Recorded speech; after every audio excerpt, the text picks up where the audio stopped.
je suis venu en France pour une semaine, je suis resté 50 ans. Voilà mon histoire. J'étais charpentier et menuisier. J'ai déjà raconté hier, mais je dis pour les autres. J'ai démarré, je dis ça pour les jeunes qui sont là. J'ai démarré quand j'avais l'âge de 18 ans, une réunion de prière pour les jeunes. On a prié pour la France. Et je suis venu avec 6 autres personnes. Et donc, je suis resté pendant 50 ans. Et pendant toute cette période, donc, je fais mes études à l'Institut Emmaüs en Suisse.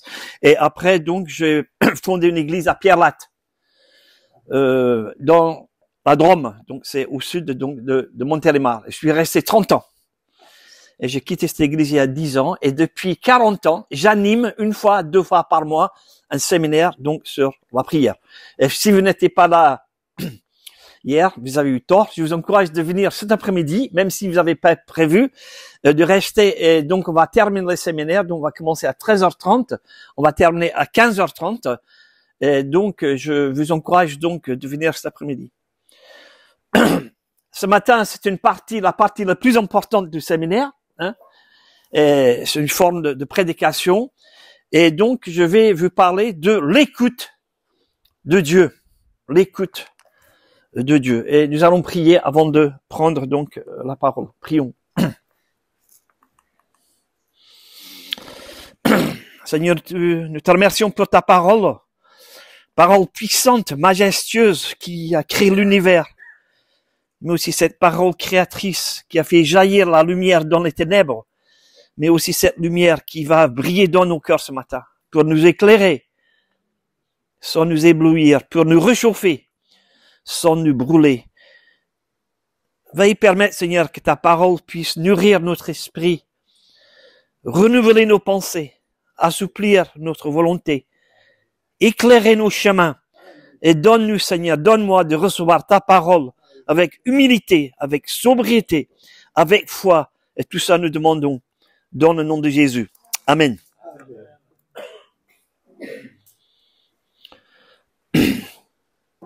Nous allons parler donc de l'écoute de Dieu. Et je vous donne mon plan. Pourquoi écouter Dieu? Comment écouter Dieu? Et puis, la conclusion, quand faut-il écouter Dieu?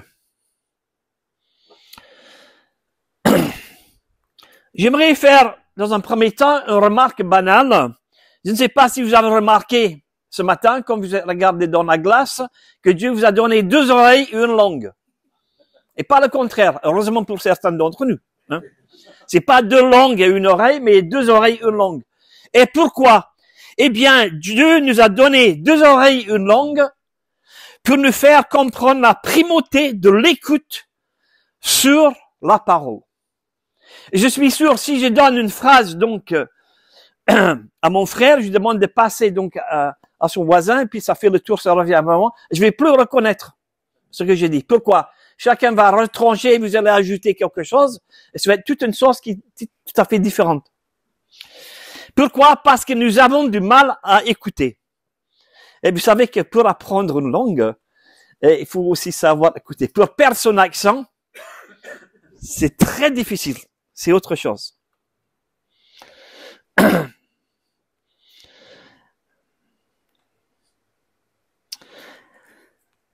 J'aimerais, dans un premier temps, vous donner une définition de le mot écoute.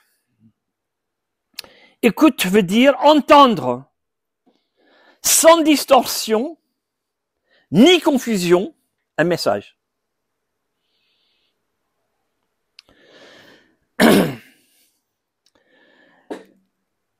Écouter pour les hommes et les femmes a été pendant le siècle, depuis la création du monde, le seul et unique moyen d'apprendre et de transmettre des connaissances. Que ce soit donc des lois, la culture, la musique, de génération en génération. On parle de bouche à oreille, c'est très efficace. Vous savez que même dans l'église, lorsqu'on fait l'évangélisation, la meilleure publicité, c'est pas les traités, c'est pas les affiches, c'est quoi? Les bouches à oreille. Hein? Ou le téléphone arabe, vous connaissez aussi, hein? C'est la même chose. De bouche à oreille, hein? C'est très efficace, cela. Il y a un proverbe indien qui dit, écoutez, sinon votre langue vous rendra sourd. Écoutez, sinon votre langue vous rendra sourd.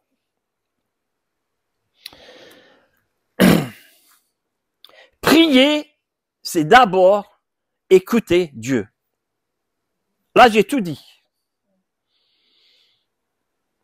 Car ce que Dieu est en train de vous dire est infiniment plus important de ce que vous dites à Dieu dans la prière. La prière, c'est un dialogue. C'est comme une pièce de monnaie avec deux côtés. Un côté là, on écoute, et l'autre côté là, on va répondre donc à Dieu. On ne peut pas le séparer.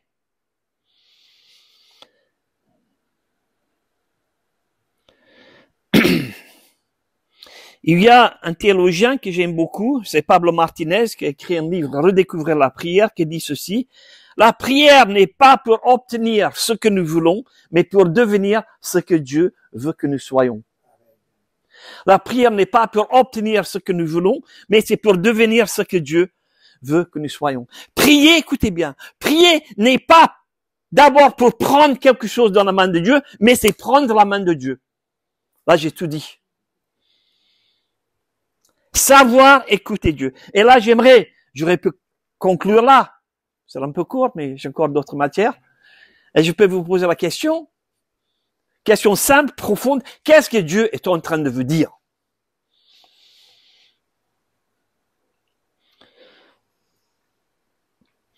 Il y a un psychologue suisse, Paul Tournier, que je suis allé écouter à Genève à plusieurs reprises. Il a écrit beaucoup de livres. Il a écrit un livre sur l'écoute de Dieu. Il a écrit Médecine de la personne, L'homme et son lieu. Est-ce que vous connaissez cet auteur? Non.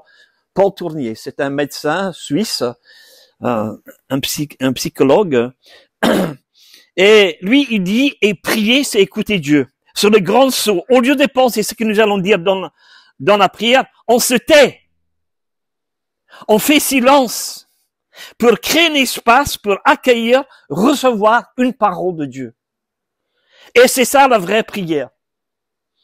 Vous savez que Paul Tournier, dans son cabinet à Genève, il a invité les gens à venir dans son cabinet, même les chrétiens, les non-chrétiens. Il a invité dans une pièce, il dit, voilà, je vais vous laisser pendant 20 minutes. Là, il y a une Bible, et puis je vais venir dans 20 minutes. Il est parti, les gens, ils ont rien compris. Alors, ils sont approchés de la Bible, et puis il est revenu, il dit, mais qu'est-ce que Dieu est en train de me dire à travers cette parole-là? Notre Dieu, c'est un Dieu qui parle. Et dans la prière, et je l'ai dit hier, il y a une puissance de guérison. Parce que les autres, ils peuvent nous blesser. Mais quand Dieu, il nous parle, il y a une puissance de guérison à notre disposition. Là, je donne une précision. Franck, il a déjà dit, mais écouter et obéir, c'est la même racine en grec. Lorsqu'on dit on va écouter Dieu, ça veut dire on va obéir à Dieu. Levez la main ceux qui ont des enfants, des petits-enfants, j'aimerais vous voir. Hein. Et vous savez, comme ils sont les petits-enfants, les enfants, hein. On dit, est-ce que tu vas écouter? Oui, ils vont faire exactement le contraire de ce qu'on vient de dire. Donc, on va les reprendre, hein, et on va les parler directement. Et on va utiliser d'autres termes. Est-ce que tu vas obéir? Oh là, ils ont compris, hein. Oui, papa, ils vont obéir. Donc, c'est la même chose dans la Bible. Obéir, écouter. Il y a une différence entre entendre et obéir. Écouter veut dire obéir à Dieu. Il y a cette dimension donc de l'obéissance derrière ce mot écouter. Et dans l'Écriture sainte, ce thème de l'écoute de Dieu a une place magistrale. J'ai compté dans une concordance, il y a plus de 1680 versets que j'ai lus d'ailleurs, et je vais pas lire ce matin, donc vous êtes contents, hein? Sinon je vais pas prendre mon train cet après-midi. Il y a 1680 versets qui nous parlent de l'écoute de Dieu. Et nous allons parcourir la Bible. Maintenant, on va prendre des textes bibliques et on va parcourir la Bible et je vais commenter certains de ces textes et après je vais arriver donc à ma conclusion. Donc, on va prendre un premier texte, si vous voulez bien, dans Deutéronome, chapitre 4, vous connaissez ce texte, et les Juifs aujourd'hui, ils prient cette prière le matin et le soir. Tous les jours, le matin et le soir. C'est dans Deutéronome chapitre 6, verset 4. Écoute Israël. L'Éternel, notre Dieu, est le seul éternel. Tu aimerais l'Éternel, ton Dieu, de tout ton cœur, de toute ton âme et de toute ta force. Et Jésus, il ajoute, de toute ta pensée. On va tout mettre en œuvre pour être à l'écoute de Dieu. Et lorsqu'on aime, on écoute. Lorsqu'on n'aime pas, on écoute les autres. Hein. Ça vous est déjà arrivé d'avoir une conversation avec quelqu'un, mais à côté, c'est plus intéressant. Donc, on écoute à moitié là, et puis on écoute un peu là. Hein. Hein. Mais ici, c'est un appel à tout Israël d'être à l'écoute de Dieu. Écoute Israël, notre Dieu est le seul éternel. Donc, ce que nous voyons dans ce texte, c'est la profondeur de cette écoute.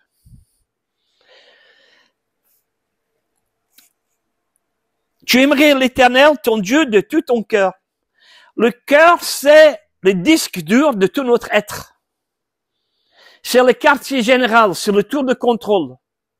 C'est là où se trouvent nos émotions, les pensées secrètes, notre volonté. On va tout mettre en œuvre, tout notre cœur, notre intelligence, on va tout mettre en œuvre pour être à l'écoute de Dieu. Veille sur ton cœur plus que toute autre chose, car de lui vient les sources de la vie. C'est Proverbe 4, verset 23. Donc, il faut veiller sur son cœur. Il faut veiller sur ses pensées. On va prendre un deuxième texte, c'est dans 1 Samuel. C'est un texte que j'aime beaucoup. Dans 1 Samuel chapitre 3, verset 10. C'est aussi une des plus belles prières de la Bible parce qu'une prière courte. Hein?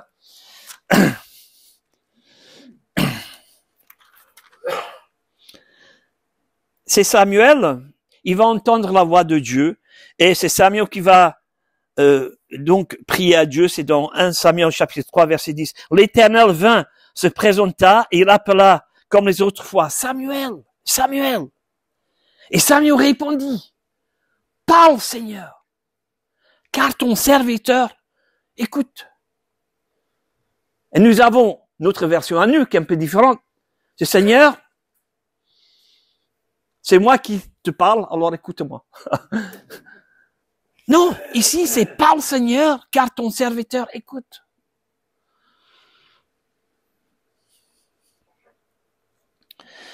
J'aimerais vous faire remarquer qu'il y a un homme de Dieu qui a entraîné Samuel dans cette écoute de Dieu. C'est quelque chose que il a dû apprendre, Samuel. Il va apprendre à être à l'écoute de Dieu.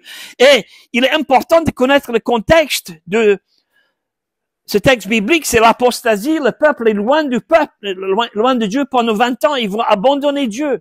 Ils vont se tourner vers les idoles, c'est la débauche. Et Dieu, il va susciter un petit garçon, Samuel, qui était à l'écoute de Dieu. Et Samuel, il va devenir prophète. Je l'ai dit hier, qu'est-ce qu'un prophète? C'est une personne qui a la bonne parole, que la bonne personne, au bon moment, les trois à la fois. Hein? Et le contexte, c'est que la parole de l'Éternel était rare en ce temps-là. Les visions n'étaient pas fréquentes. C'est verset 1 du chapitre 3, 1 Samuel 3, verset 1. Et dans verset 19, Samuel, il va être à l'écoute de Dieu. Et il est dit dans ce texte, Samuel grandissait, l'Éternel était avec lui. Il ne laissa tomber à terre aucune parole de l'Éternel. Et il va donc devenir juge en Israël. Il va confronter le péché du peuple. Le peuple va se repentir et il va semer le réveil. C'est dans le chapitre 7, verset 8. Ne cessez point de crier à l'Éternel pour nous. C'est le peuple qui vient vers Samuel et il demande à Samuel de prier pour eux. Ils vont confesser leurs péchés et le réveil va éclater. Donc, un exemple d'un garçon, c'est quelque chose de simple, qui était à l'écoute de Dieu et Dieu l'a utilisé. Un autre exemple, c'est dans Ésaïe, un autre verset, c'est dans Ésaïe 33, verset 13. Vous qui êtes loin, écoutez ce que je fais. Vous qui êtes prêts, sachez quelle est ma puissance. Cet appel d'être à l'écoute de Dieu va jusqu'aux extrémités de la terre. Et Dieu, il appelle chacun d'entre nous ce matin, des ténèbres à la lumière. Et si vous refusez d'écouter Dieu ce matin, ça peut vous plonger dans les ténèbres. Pour l'éternité, attention, il faut le dire, c'est une réalité. Mais ce matin, Dieu, il s'approche de vous. Si vous n'êtes pas chrétien, il appelle de reconnaître votre péché, de venir à la croix, de confesser vos péchés. Et Dieu veut faire de toi une nouvelle créature. Si vous qui êtes loin, écoutez ce que je fais. Et puis, dans Ésaïe chapitre 50, versets 4 et 5, qu'est-ce que nous voyons dans ces textes?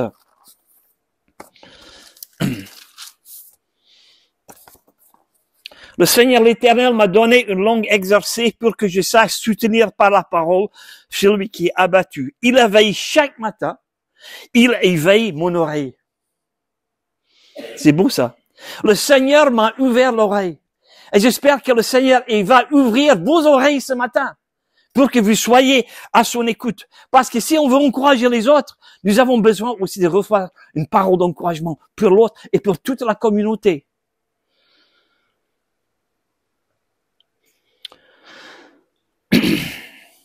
Et puis, nous avons besoin d'encourager. Ce mot encourager, il est très intéressant, très intéressant. Il y a plusieurs dimensions à l'encouragement. Il y a la consolation. Cette consolation peut être par un geste, seulement de mettre son bras autour d'un frère ou d'une sœur, dire, je suis content de te voir. Merci d'être venu ce matin.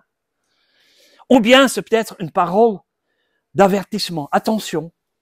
Parce que vous êtes en train d'abandonner l'église. Il faut revenir à l'église. Une parole d'avertissement. Ou bien, ça peut être une parole d'encouragement et de consolation qui réchauffe le cœur. Et je vous encourage chacun, avant de partir, de prononcer une parole d'encouragement à un frère ou bien une sœur. Et pour encourager les autres, nous avons besoin, nous, de recevoir une parole d'encouragement. Puis, Ésaïe 55, verset 3, prêtez l'oreille, venez à moi, et votre âme vivra. C'est une question de vie et de mort. Et chaque matin, nous les chrétiens, nous avons besoin, et j'espère que vous avez pris le temps, d'être à l'écoute de Dieu ce matin. Peut-être seulement pour lire un verset, pas pour lire tout un chapitre, mais seulement un verset, pour être à l'écoute de Dieu. Et puis dans Zacharie, chapitre 7, versets 11 et 12, le peuple qui refuse d'être à l'écoute de Dieu, ils vont s'éloigner de Dieu, ils vont avoir le cœur dur comme un diamant, et ce que nous voyons dans ce texte, il y a un jugement qui va reposer sur le peuple qui refuse d'être à son écoute. Ils rendirent leur cœur dur comme le diamant pour ne pas écouter la loi de l'Éternel. Et qu'est-ce qui se passe? La suite de ce texte dit que l'Éternel des armées a dressé par son esprit sa parole, et ainsi l'Éternel des armées s'enflamma d'une grande colère. C'est un peu comme les parents avec les enfants, les petits-enfants, lorsqu'ils n'écoutent pas. Hein. Parfois, on se met en colère. Maintenant, dans le Nouveau Testament, quelques textes.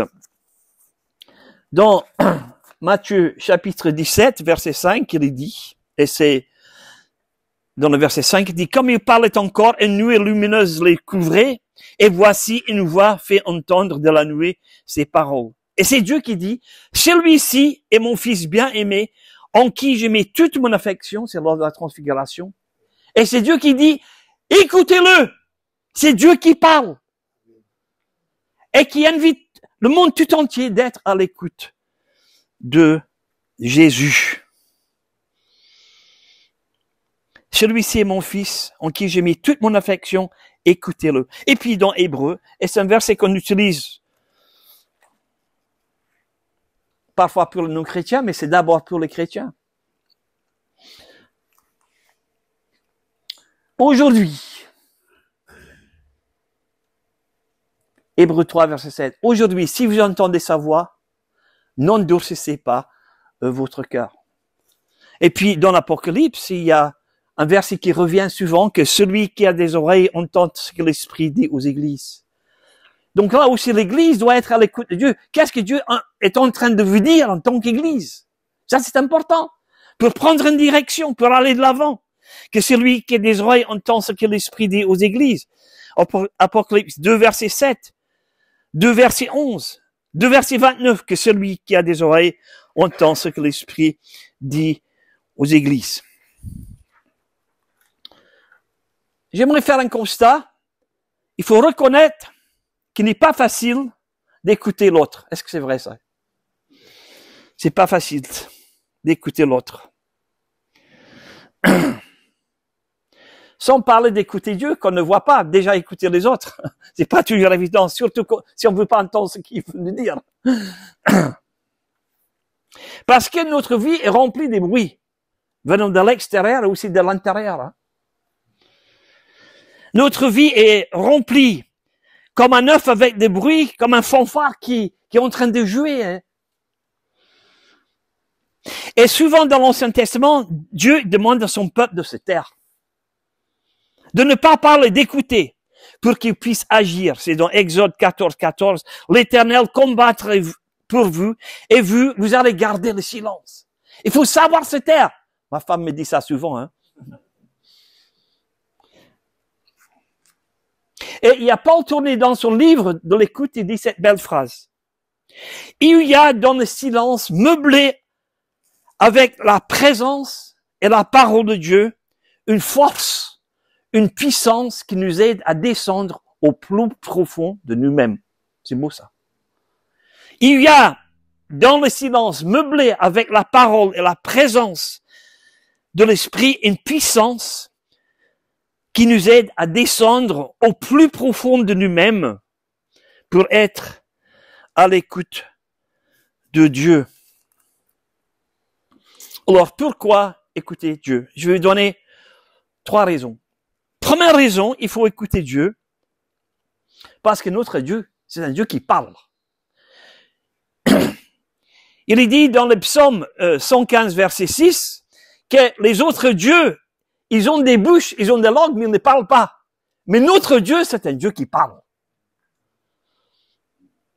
Et Dieu, dès sa création, il va couronner sa création avec le dialogue. Il va parler à Adam et Ève, à Abraham, à Moïse, à José. Il va parler à l'apôtre Paul. Il va parler à chacun d'entre nous personnellement. C'est pas merveilleux, ça? Dieu, c'est un Dieu qui parle. Et cette parole de Dieu, c'est une parole qui est puissante. C'est dans le psaume 19. Nous voyons que cette parole de Dieu, c'est une parole qui court. Elle est puissante. Elle touche sa cible, elle agit, elle est créatrice. La voix de l'Éternel est majestueuse. Elle brise les cèdres du Liban. Elle fait bondir les veaux, fait jaillir les flammes de feu, fait trembler le désert, fait enfanter les biches. Cette parole de Dieu, elle est créatrice. Et même en tant que chrétiens, nous pouvons recevoir une parole de Dieu ce matin qui peut nous guérir. Cette parole de Dieu, elle est créatrice, elle agit. Autrefois, Dieu, il a parlé par les prophètes de plusieurs manières, mais aujourd'hui, il parle par le Fils. Hébreux 1, verset 1. Je ne sais pas si vous avez déjà écouté Billy Graham, mais qui ont déjà écouté Billy Graham lorsqu'il est venu en France, à Bercy? Peut-être vous avez une retransmission par ici, ou pas? Au Havre, peut-être? Vous êtes allé là-bas, moi j'étais là-bas. Donc on était dans la même salle. Je ne sais pas si vous avez déjà écouté la femme de Billy Graham. Et c'est parfois plus intéressant d'écouter la femme des prédicateurs qu'écouter le prédicateur. Hein. Et la femme de Billy Graham, elle a écrit un livre sur son mari. C'est très intéressant. Et dans ce livre, donc, elle va raconter, elle va faire un petit test pour savoir si son mari l'écoute. Mesdames, ne faites jamais ceci avec votre mari, s'il vous plaît. Billy Graham, il a plein de livres, de commentaires, et est en train de préparer une grande campagne d'évangélisation. Il est plongé dans ce livre, et Ruth a dit, écoute, je vais te poser une question. Je me suis posé la question pour savoir ce que je pourrais faire pour le menu ce soir. On va avoir des visites. Hein. Elle dit, écoute, tu fais ce que tu veux, tu fais confiance. Il dit, non, je veux savoir ce que tu en penses. Elle dit, mais dis-moi ce que tu pensais faire. Alors elle dit, écoutez, j'ai une idée. Pour l'entrée, je pourrais faire une salade d'ortie. Pour le plat de résistance, on pourrait, par exemple, griller des rats au four. Qu'est-ce que tu en penses? Et puis pour le dessert, on pourrait avoir des îles flottantes à la mousse à raser. Il dit, chérie, c'est merveilleux. Puis elle lui dit, mais qu'est-ce que je dis? Je ne sais pas. Il dit, tu m'écoutes pas! C'est ça le problème, tu m'écoutes pas.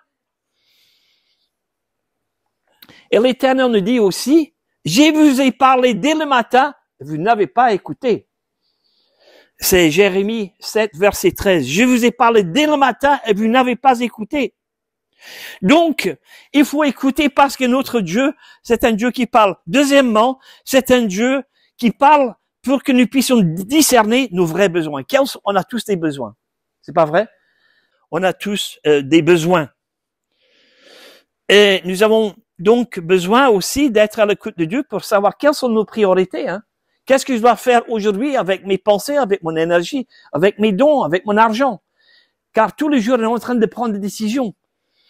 Et notre Dieu, il nous parle par sa parole. La parole de Dieu est une lampe à nos pieds. Le psaume 119, verset 5. Donc, pour discerner nos besoins, on a besoin d'être à l'écoute de Dieu, pour avoir une direction pour la journée. Et nous avons besoin aussi d'être à l'écoute de Dieu pour acquérir une puissance spirituelle. Ce qui me manque dans mon ministère, c'est pas des idées, c'est pas des projets. S'il vous manque des idées ou des projets, je peux vous en donner, j'en ai trop. Quand j'ai terminé quelque chose, j'ai toujours un nouveau projet. Hein. Quand je termine d'écrire un livre, je commence un autre. Mais ce qui me manque, c'est une puissance spirituelle pour que des personnes passent des ténèbres à la lumière. Pour que des jeunes chrétiens demandent le baptême. Pour que ceux qui sont baptisés deviennent des colonnes dans l'église, qui prennent des responsabilités, qui deviennent des anciens. Et pour ça, il faut une puissance spirituelle qui vient de la part de Dieu. Dans Jean chapitre 3, verset 27, c'est Jésus qui dit, un homme ne peut recevoir que ce qui lui a été donné du ciel. On ne peut pas amener les autres plus loin que nous-mêmes. Et nous avons tous et chacun besoin de recevoir une parole de Dieu. Et Jésus, avant de commencer son ministère, comment est-ce qu'il commence? Il va aller dans le désert, il va passer 40 jours dans le silence du désert pour être à l'écoute de Dieu, avant d'annoncer toute la volonté de Dieu. Et c'est Jésus qui dit, moi et le Père, nous sommes un. Ce que j'ai entendu de lui, je l'ai dit au monde. Jésus, il dit pas des choses de lui-même, mais il dit ce qu'il a reçu de Dieu. C'est dans l'évangile de Jean 8, verset 26.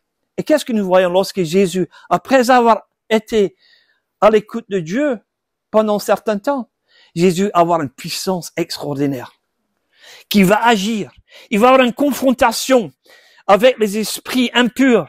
Il va commander avec autorité les démons. Ils vont se taire. Il va chasser des démons.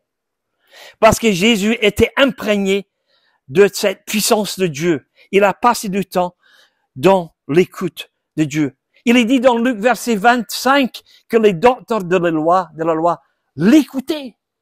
Les docteurs de la loi. Quelle puissance, quelle autorité. La prière n'est pas l'œuvre de l'homme, mais la puissance de Dieu qui se manifeste à travers l'homme. Ça, c'est formidable. 2 avertissements. Premièrement, prenez garde à la manière d'écouter. Prenez garde à la manière d'écouter.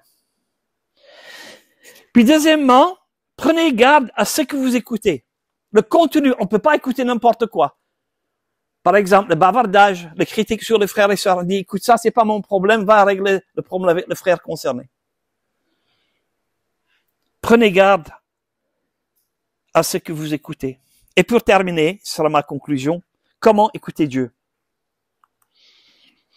Premièrement, dans les bonnes conditions, être ni stressé, ni pressé. Souvent, moi, je suis trop pressé. Et ma femme me dit, Yann, il sera capable de stresser un Bouddha. Hein? C'est ma femme qui dit ça. Hein? Et les gens disent, est-ce que c'est pas trop difficile pour ta femme quand tu es pas là? Et ma femme dit, eh ben, j'ai un week-end de vacances. Yann, il est pas là. Je me repose. Hein? C'est la tempête qu'on y revient. Écoutez Dieu dans les bonnes conditions. Quand vous êtes ni stressé, ni pressé. De choisir le meilleur moment de la journée. Quand vous êtes tranquille pour être à l'écoute de Dieu. De planifier ce moment. Un moment très court. Peut-être 5 minutes le matin, 5 minutes l'après-midi et 5 minutes le soir pour être à l'écoute de Dieu. Dans des bonnes conditions. Écoutez. Deuxièmement, activement, bibliquement, Bible en main. Comment est-ce que Dieu, il nous parle? Il nous parle par sa parole. Il nous parle par sa parole. Et tout le matin, moi, j'écris donc un verset biblique dans un cahier. Et je vais noter donc un attribut de Dieu et je vais mettre par écrit ma prière dans un cahier. Dieu, il nous parle à travers sa parole.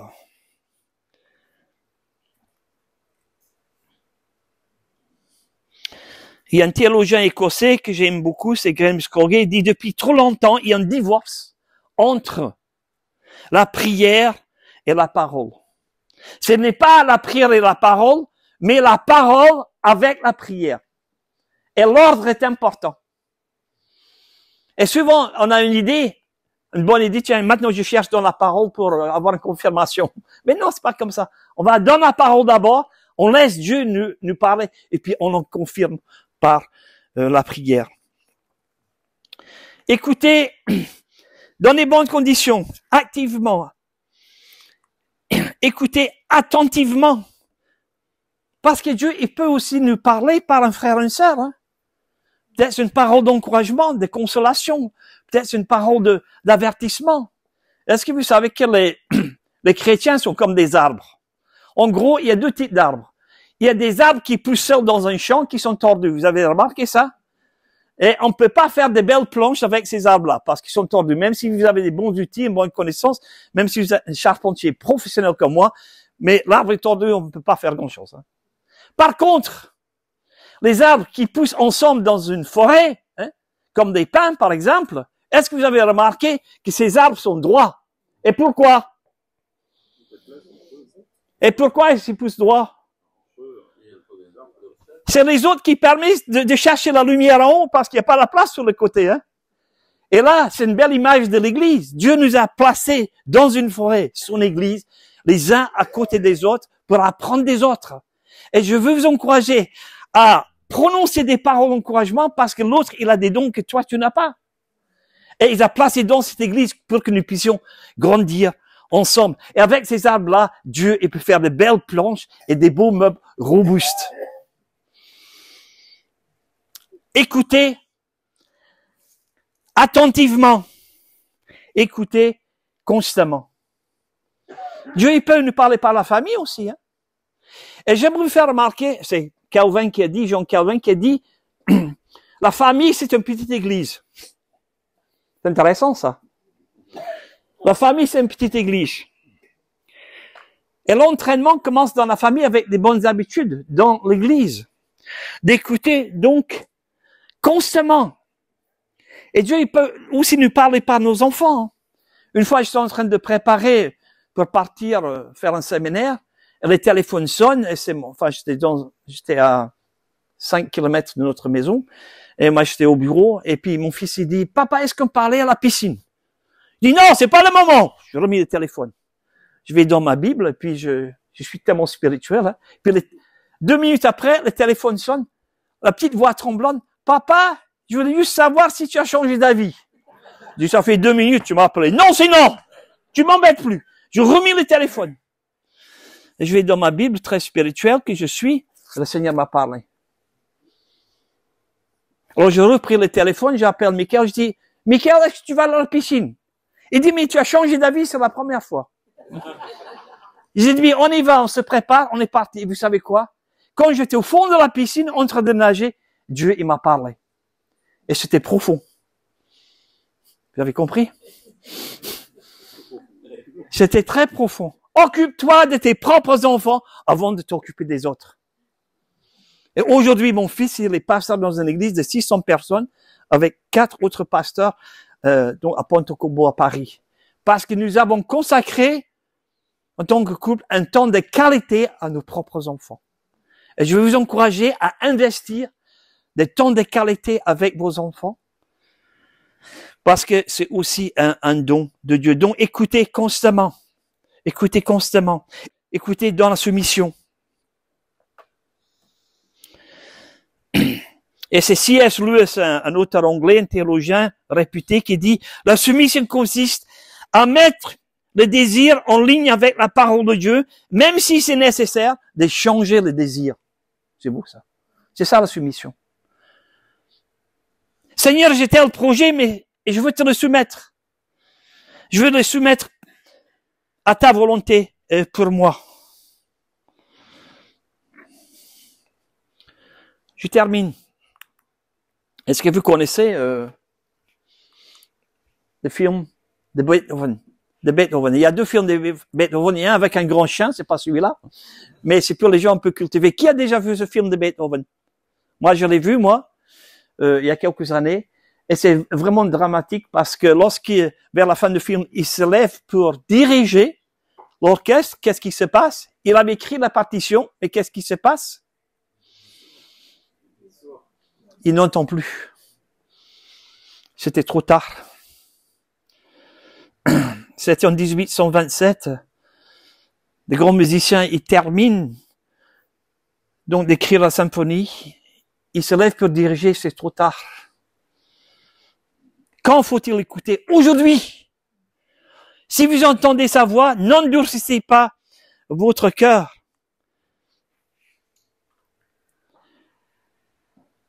Pourquoi? Parce que Dieu, c'est un Dieu qui parle.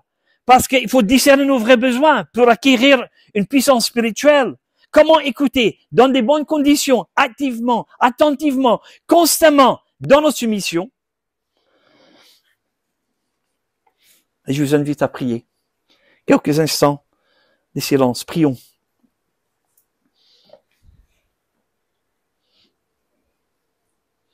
Demandez à Dieu aussi de vous parler.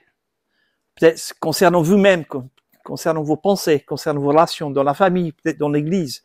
Demandez à Dieu aussi de vous aider à encourager les frères et sœurs et de prononcer des paroles d'encouragement aujourd'hui. Seigneur, je veux me taire et t'entendre. Et je veux me taire afin de comprendre. Dis une seule parole et mon âme sera guérie. Parle, Seigneur, car ton serviteur écoute. Amen.